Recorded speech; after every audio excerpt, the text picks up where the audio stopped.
So if you tuned in last week, we talked about the 8 things that whiskey lovers hate about retail stores. And this week, we're going to flip the script, talk about the 7 things that retail stores hate about whiskey lovers. There's one less thing because we're more likable.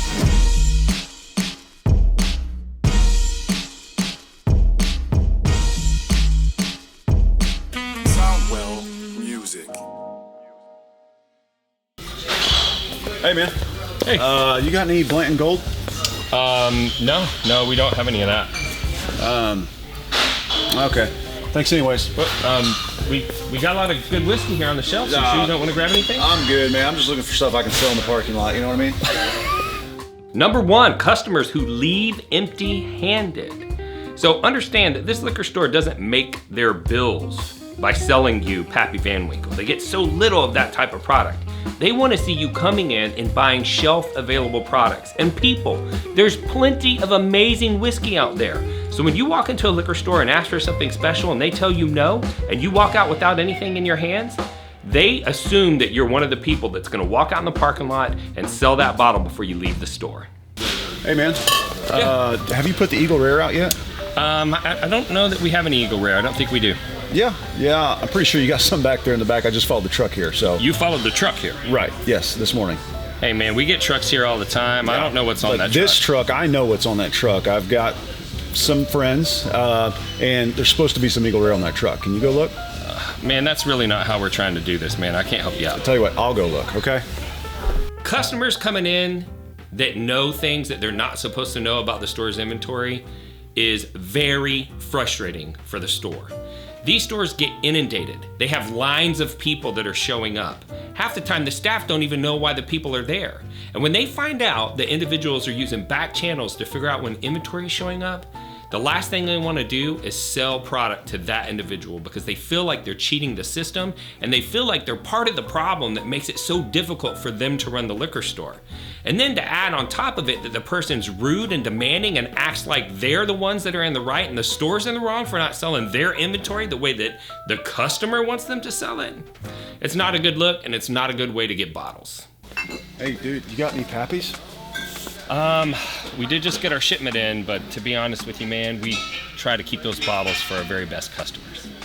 Best customers by what definition? Because last year I bought 2 Pappies, several Blanton Golds that you had, a CYPB, and 2 12 years. I mean, I spent thousands of dollars last year here.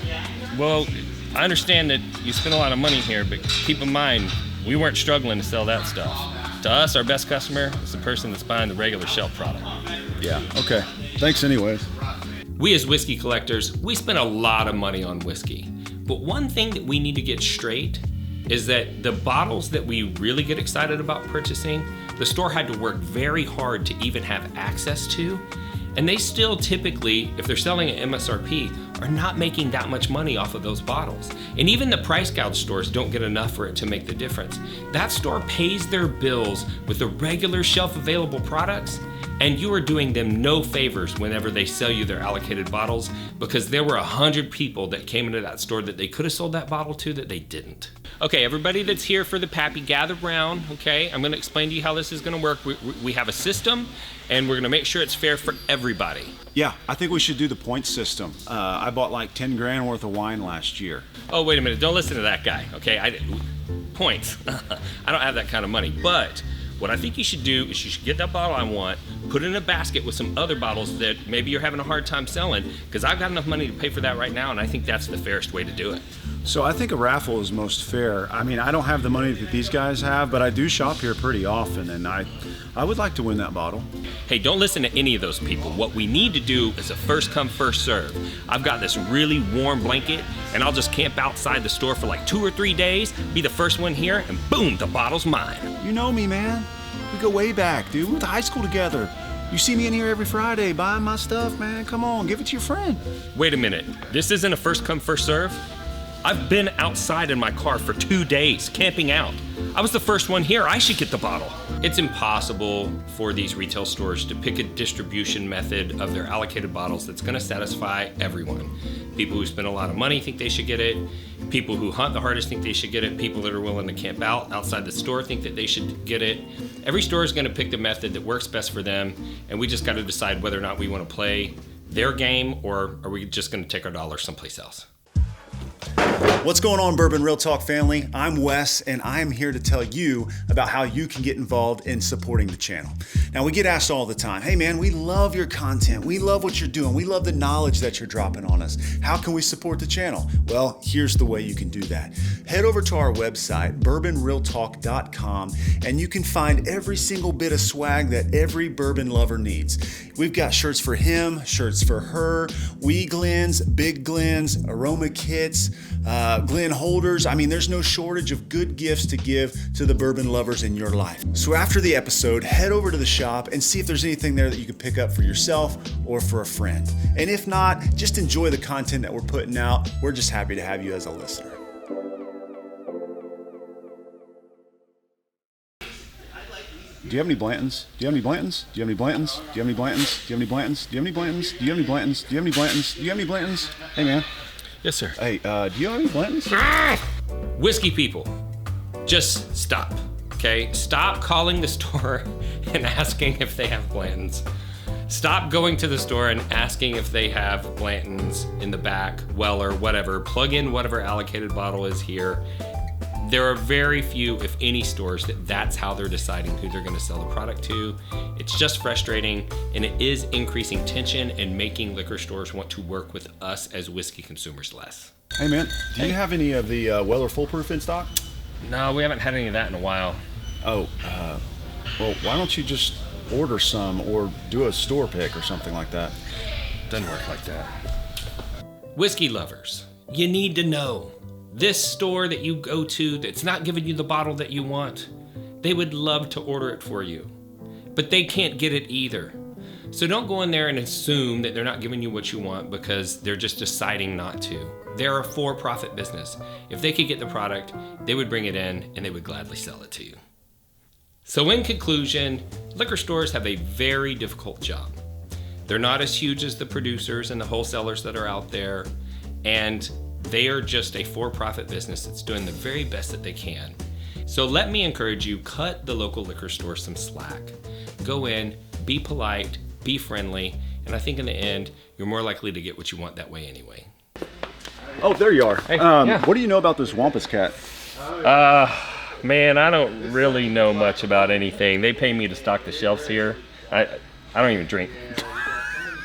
So it can be very frustrating to go into the store, not get the service that you expect.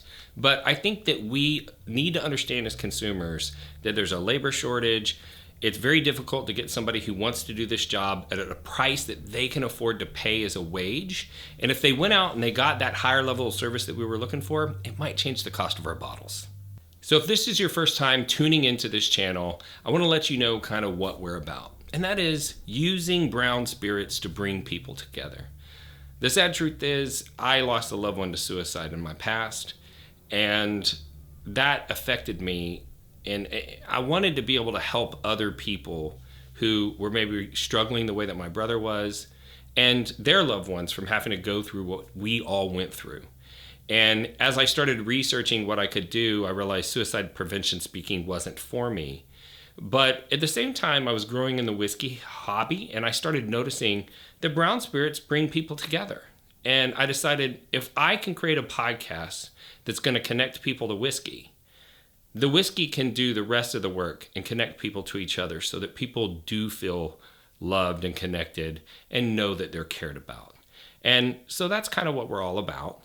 And I end every podcast saying the same thing. And part of this journey for me was figuring out that sometimes people will show hate online, but I realized that if someone can show hate online, I can show love online.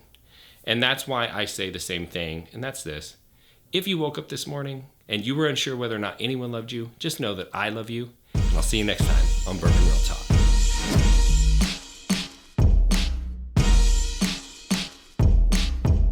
We've got dumps like a truck.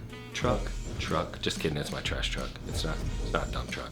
I mean, I probably dumps a truck later, like probably goes to like the landfill or something, then becomes a dump truck. Right now it's just a trash truck, but later it'll be a dump truck. So we can sing the song if we want to. It's like totally cool. Regardless, we've got dumps like a truck. Truck. Guys like what? Baby, move your butt. Butt. Let me sing it again. All right.